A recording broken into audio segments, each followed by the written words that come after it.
Ram Fincorp से मैंने personal loan के लिए अप्लाई किया था और यहाँ पे देखते हैं मुझे 2,000 रुपये लोन का अप्रूवल मिला है, जिसमें कि यहाँ पे प्रोसेसिंग फीस और जो जीएसटी है मेरा यहाँ पे 236 रुपये का कट रहा है। बाकी जो फाइनल लोन का अमाउंट यानी जो पैसे मेरे बैंक अकाउंट में क्रेडिट किए जाएंगे, ट्रांसफर किए जाएंगे, 1,764 रुपये किए जाएंगे। और नीचे देखिए अपग्रेड अमाउंट का ऑप्शन मिल रहा है। मान लीजिए कि मुझे यहाँ पे 2,000 का लोन नहीं चाहिए, मुझे चाहिए 25,000 का या 50,000 का, तो यहाँ से लोन अमाउंट को मैं अपग्रेड भी कर सकता हूँ। लेकिन अगर मैं लोन अमाउंट को अपग्रेड करूंगा ना, तो मुझे यहाँ पे इनकम प्रूफ देना पड़ेगा, यानी बैंक अकाउंट का स्टेटमेंट, इनकम प्रूफ आपको देना पड़ेगा। अगर बिना इनकम प्रूफ के लोन चाहिए तो 2,000 तक का मुझे यहाँ पे लोन दिया जा रहा है। यहाँ पे देखते जैसे मैं नीचे यहाँ पर कंटिन्यू के ऑप्शन पे क्लिक करूंगा, तुरंत के तुरंत ये पैसे मेरे बैंक अकाउंट में ट्रांसफर कर दिए जाएंगे। तो अगर राम फिनकॉर्प से आप पर्सनल लोन के लिए अप्लाई करना चाहते हैं तो आज के इस वीडियो में आपको राम फिनकॉर्प एप्लीकेशन से लोन अप्लाई करने का step by step full process बताऊंगा। बाकी लोन अप्लाई का प्रोसेस बताने से पहले एक छोटा सा आपको डिस्क्लेमर देना चाहता हूं, ये किसी प्रकार का प्रमोशनल वीडियो नहीं है, किसी एप्लीकेशन को ना ही मैं प्रमोट कर रहा हूं, ना ही मैं आपको फोर्स कर रहा हूं कि जाइए आप लोन अप्लाई कर लीजिए। आप में से काफी ज्यादा लोगों के रिक्वेस्ट आ रहे थे लोन अप्लाई का प्रोसेस का वीडियो के लिए कह रहे थे, तो बस मैं आपको सिंपली जो भी इनका लोन अप्लाई का प्रोसेस है वही मैं आपको बताने वाला हूं। बाकी अगर राम फिनकॉर्प से आप लोन लेना चाहते तो लोन लेने से पहले एक बार इसके ऊपर जांच पड़ताल रिसर्च जरूर कर लीजिएगा कि ये कंपनी रियल है या फिर फेक है, आरबीआई के साथ रजिस्टर है कि नहीं। जो भी इनके टर्म एंड कंडीशन है, प्राइवेसी पॉलिसी है, उसको अच्छे से पढ़ने के बाद, खुद से यहाँ पे जांच पड़ताल रिसर्च करने के बाद खुद की जिम्मेदारी पे ही लोन के लिए अप्लाई करिएगा। बाकी चैनल पे नए हो और आपने अभी तक चैनल को सब्सक्राइब नहीं किया तो हमारे चैनल को सब्सक्राइब कर लीजिए। हमारे चैनल पे आपको हमेशा इसी तरह की वीडियो मिलती रहती है। तो चलिए वीडियो को शुरू करते हैं। राम फिनकॉर्प से पर्सनल लोन अप्लाई करने के लिए सबसे पहले अपने मोबाइल में कोई सा भी ब्राउजर ओपन करिएगा, गूगल पे सर्च करेंगे राम फिनकॉर्प। जैसे यहाँ पे लिख के सर्च करेंगे, फर्स्ट नंबर पर देखेंगे राम फिनकॉर्प की ऑफिशियल वेबसाइट आएगी, आप इस पर क्लिक करेंगे। जैसे यहाँ पे क्लिक करेंगे देखेंगे हम राम फिनकॉर्प की ऑफिशियल वेबसाइट पर आ चुके हैं। कुछ इस तरह से इनका जो डैशबोर्ड देखने को यहाँ पे मिल रहा है। गाइस, इनकी कोई एप्लीकेशन अभी यहाँ पे प्ले स्टोर के ऊपर नहीं आती है। काफ़ी समय पहले इनकी एप्लीकेशन प्ले स्टोर के ऊपर से हटा दी गई है। लेकिन यहाँ पे लोन अप्लाई का प्रोसेस स्टार्ट करने से पहले मैं आपको ये कहना चाहता हूँ कि अगर आप यहाँ से समय से रीपेमेंट कर सकते हैं तभी यहाँ से लोन अप्लाई करिएगा, नहीं तो यहाँ से लोन अप्लाई मत करिएगा। क्योंकि अगर आप समय से रीपेमेंट नहीं कर पाओगे तो यहाँ पे रिकवरी कॉल्स इनकी तरफ से आती है, जहाँ पर कि आपको परेशान किया जा सकता है। लोन ये सिर्फ आपको 12 दिन, 18 दिन, 21 दिन, 30 दिन इसी तरह देंगे, ज़्यादा दिन के लिए लोन यहाँ से नहीं मिलता है। ठीक है, अब नीचे यहाँ पर आएंगे तो यहाँ पर एक बार लोन का पूरा डिटेल्स देख लीजिए। इनका कहना है कि 1,000 से लेकर 2 लाख रुपये तक का लोन ले सकते हैं। डायरेक्टली पैसे आपके बैंक अकाउंट में यहाँ पे ट्रांसफ़र किए जाएंगे। और यहाँ पे अगर हम इसके एलिजिबिलिटी की बात करें तो लोन अप्लाई करने के लिए मिनिमम एज आपकी 21 साल और मैक्सिमम यहाँ पे 55 साल होनी चाहिए। और सैलरी यहाँ पे देखेंगे कम से कम आपके 18,000 रुपये महीने की सैलरी होनी चाहिए। अगर आप यहाँ पे नॉन मेट्रो सिटी से हैं तब आपके यहाँ पे मतलब मान लीजिए कम से कम 15,000 रुपये की आपकी सैलरी है, इनकम है, तो आप यहाँ से लोन अप्लाई कर सकते हैं। बाकी यहाँ पे आधार और पैन कार्ड लगेगा। इंटरेस्ट रेट देखेंगे तो यहाँ पे 24% पर एनम के हिसाब से स्टार्ट होता है। ठीक है, मैक्सिमम कितना भी परसेंट जा सकता है, जैसे 40, 50, 60, 70, 75, 80 तक जा सकता है। बाकी यहाँ पे लेट पेमेंट चार्ज इनका देखेंगे तो 500 रुपये का यहाँ पे है। अगर आपने यहाँ पे ईएमआई बाउंस किया तो 500 रुपये का चार्ज यहाँ पे लगाया जाएगा। बाकी यहाँ पे देखेंगे तो यहाँ पे इनके जो एनबीएफसी पार्टनर है उनका नाम यहाँ पे दिया गया आरके बंसल करके कंपनी है। ठीक है, अब लोन अप्लाई करने के लिए सबसे पहले यहाँ पर अपना मोबाइल नंबर डालेंगे, टर्म एंड कंडीशंस मिलेगा, टिक करेंगे और उसके बाद यहाँ पे नीचे नेक्स्ट का ऑप्शन ऑटोमेटिक आ जाएगा। जैसे मोबाइल नंबर डालेंगे तो यहाँ पे नेक्स्ट करेंगे। उसके बाद आपके मोबाइल नंबर पर एक ओटीपी आएगा। जैसे ओटीपी को डाल के वेरीफाई करेंगे देखेंगे अब आपसे आपकी पर्सनल डिटेल्स पूछेगा। सबसे पहले तो यहाँ पर अपना नाम डालिएगा, जो भी आपके पैन कार्ड पर, यहाँ पर अपनी ईमेल ID डालेंगे। उसके बाद नीचे यहाँ पर नेक्स्ट के ऑप्शन पे क्लिक करेंगे। नेक्स्ट के ऑप्शन पे क्लिक करने के बाद देखेंगे पैन वेरिफिकेशन के लिए आएगा, तो यहाँ पर अपने पैन कार्ड का नंबर डालेंगे और उसके बाद नीचे यहाँ पर नेक्स्ट करेंगे। अब गाइस यहाँ पे देखेंगे तो हमारे पैन नंबर से जो भी हमारा डिटेल्स है, जैसे कि हमारा फुल नेम, हमारा डेट ऑफ बर्थ यहाँ पर आ चुका है। तो यहाँ पे ये पूछ रहे हैं कि क्या ये इन्फॉर्मेशन करेक्ट है, यानी क्या ये सही है। तो हमारी इन्फॉर्मेशन सही है तो यहाँ पर हम यस के ऑप्शन पे क्लिक करेंगे। अगर आपको लगता है कि नहीं आपका नाम या डेट ऑफ बर्थ में कुछ यहाँ पे गलत है तो यहाँ पे नो करके एडिट कर सकते हैं। तो हमारा बिल्कुल इन्फॉर्मेशन करेक्ट है, हम यहाँ पर यस करेंगे। अब देखेंगे वेरीफाई आधार, तो यहाँ पे आधार वेरिफिकेशन के लिए आएगा। यहाँ पे आप 2 तरह से आधार को वेरीफाई कर सकते हैं। एक यहाँ पे आधार OTP के थ्रू, जिसमें कि अपने आधार कार्ड का नंबर डालेंगे, फिर आपके आधार कार्ड के साथ जो मोबाइल नंबर लिंक रहेगा उस पर एक OTP आएगा। जैसे OTP को डालकर सबमिट करेंगे आपका आधार वेरिफिकेशन कंप्लीट हो जाएगा। दूसरा यहाँ पे डिजी लॉकर के थ्रू है, तो आप जैसे करना चाहते हैं सेलेक्ट करेंगे। हम आधार OTP से करेंगे, इस पर क्लिक करेंगे। क्लिक करने के बाद देखेंगे यहाँ पे हमसे आधार कार्ड का नंबर पूछ रहा है, तो यहाँ पे अपने आधार कार्ड का नंबर डालिएगा। उसके बाद नीचे यहाँ पर नेक्स्ट के ऑप्शंस पे क्लिक करेंगे। उसके बाद आपके आधार कार्ड के साथ जो मोबाइल नंबर लिंक होगा उस पर एक OTP भेजा गया होगा, जिस OTP को यहाँ पे डालेंगे और नीचे यहाँ पे नेक्स्ट के ऑप्शंस पे क्लिक करेंगे। अब यहाँ पे देखेंगे सेल्फी वेरिफिकेशन के लिए आ जाएगा, जहाँ पर कि आपको अपना एक सेल्फी लेके अपलोड करना होगा। नीचे यहाँ पर क्लिक सेल्फी का ऑप्शन मिलेगा, क्लिक करिएगा।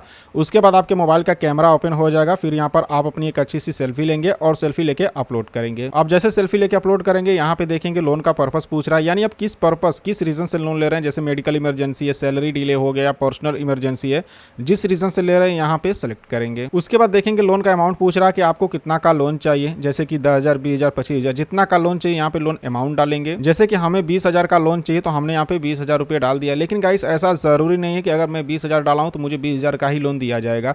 ये एलिजिबिलिटी और आपके सिविल के ऊपर डिपेंड करेगा, जैसा आपका सिविल स्कोर होगा उसी हिसाब से लोन का अमाउंट ऑफर किया जाएगा। तो हमने यहाँ पे 20,000 डाल दिया, देखते हैं 20,000 का लोन मिलता है कि नहीं मिलता है। बाकी नीचे यहाँ पर नेक्स्ट के ऑप्शन पे क्लिक करेंगे। अब यहाँ पे देखेंगे तो यहाँ पे जेंडर पूछेगा, यानी आप मेल है कि फीमेल है उसे सेलेक्ट करेंगे। मैरिटल स्टेटस पूछ रहे हैं, यानी कि आप सिंगल है कि मैरिड है, वो यहाँ पे सेलेक्ट करेंगे। हाईएस्ट एजुकेशन पूछ रहा है, यानी आपने कितनी तक पढ़ाई किया, जैसे 10th तक पढ़े हैं या फिर डिप्लोमा किए, या फिर जो भी आपका हाईएस्ट एजुकेशन होगा, जितना भी आपने पढ़ाई किया होगा उसे सेलेक्ट करेंगे। इंप्लॉयमेंट डिटेल्स में यहाँ पे पूछ रहा है कि आप सैलरीड है या सेल्फ एम्प्लॉयड है, यानी जो भी काम करते हैं उसको सेलेक्ट करेंगे। तो जैसे कि हम जिनका लोन अप्लाई करें वो सेल्फ एम्प्लॉयड है तो हम सेल्फ एम्प्लॉयड को सेलेक्ट करेंगे। मोड ऑफ पेमेंट पूछ रहा है, यानी कि जो आपको पेमेंट यानी आपका इनकम होता है या फिर आपको सैलरी मिलती है वो कैसे मिलती है, जैसे कि डायरेक्ट आपके बैंक अकाउंट में मिलती है, चेक में मिलती है या कैश में मिलती है। तो जैसे आपको यहाँ पर इनकम होती है, जैसे आपको मतलब आपका सैलरी मिलता होगा सेलेक्ट करेंगे। तो हमारे बैंक में आता है डायरेक्ट, तो हम यहाँ पे बैंक ट्रांसफर को सेलेक्ट करेंगे। अब देखेंगे तो यहाँ पर आपसे कंपनी का नाम पूछेगा, यहाँ पर अपने कंपनी का नाम डालिएगा जिस कंपनी में आप काम करते हैं। अगर आप सेल्फ एम्प्लॉयड को सिलेक्ट करते हैं तो आपको अपने बिजनेस या फिर अपनी दुकान का नाम डालना होगा।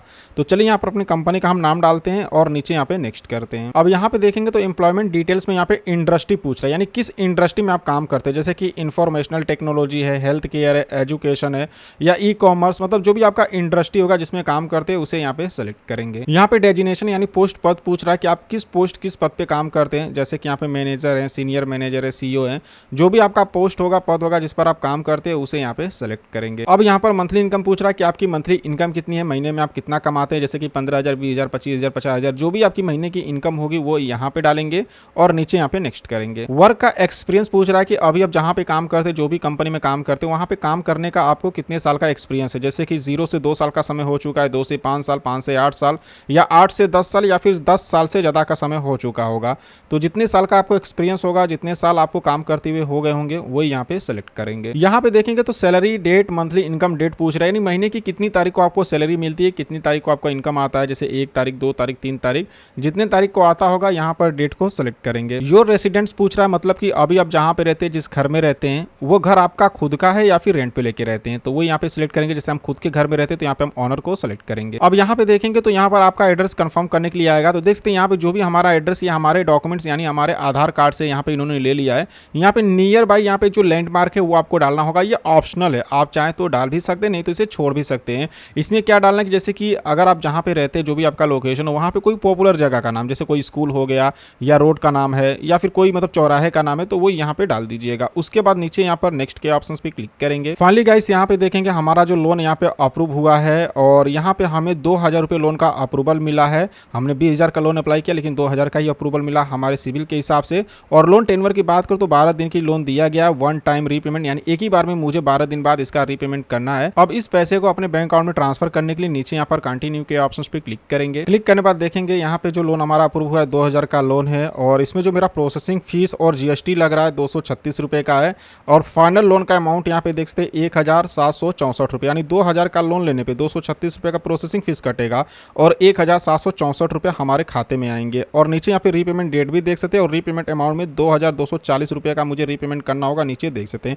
अगर इस लोन अमाउंट को आप अपग्रेड करना चाहते हैं, इतना का लोन नहीं चाहिए, तो यहाँ पर अपग्रेड अमाउंट का ऑप्शन मिलेगा, यहाँ पर क्लिक करेंगे। उसके बाद आपको इनकम प्रूफ देना होगा, यानी अपने बैंक अकाउंट का स्टेटमेंट देना होगा। जैसे अपने बैंक अकाउंट का statement, salary slip, income proof देंगे, ये लोन का आपका अमाउंट बढ़ा दिया जाएगा, फिर आपको 15,000, 20,000, 50,000 का अप्रूवल मिल जाएगा। ठीक है, लेकिन गाइस यहाँ पे देखते हैं जो 2,000 का लोन है हमारे अकाउंट में 1,764 रुपये आ रहे हैं और 2,240 का हमें रीपेमेंट करना है सिर्फ 12 दिन में। यहाँ पे देखिए, यहाँ पे 12 दिन दिया हुआ भी है, मतलब यहाँ पे मुझे 12 दिन की लोन दिया जा रहा है। तो इस पैसे को अपने अकाउंट में लेने के लिए नीचे देखिए यहाँ पर कंटिन्यू का ऑप्शन मिलेगा, इस पर क्लिक करेंगे।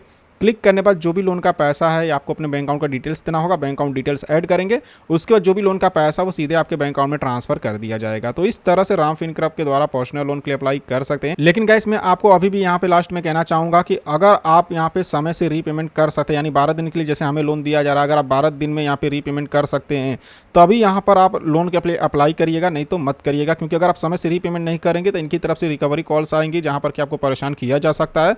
और दूसरी बात कि भाई यहाँ पर आपके सिविल को भी ये डाउन कर देंगे। ठीक है, सो आई होप कि आप समझ गए होंगे। अगर आपके मन में कोई कन्फ्यूज़न हो तो वीडियो के नीचे कमेंट में पूछ सकते हैं। अगर आपको वीडियो पसंद आए तो वीडियो को लाइक करना और चैनल को सब्सक्राइब करना बिल्कुल नहीं भूलिएगा। तो चलिए फिर मिलते हैं आपसे नेक्स्ट वीडियो में।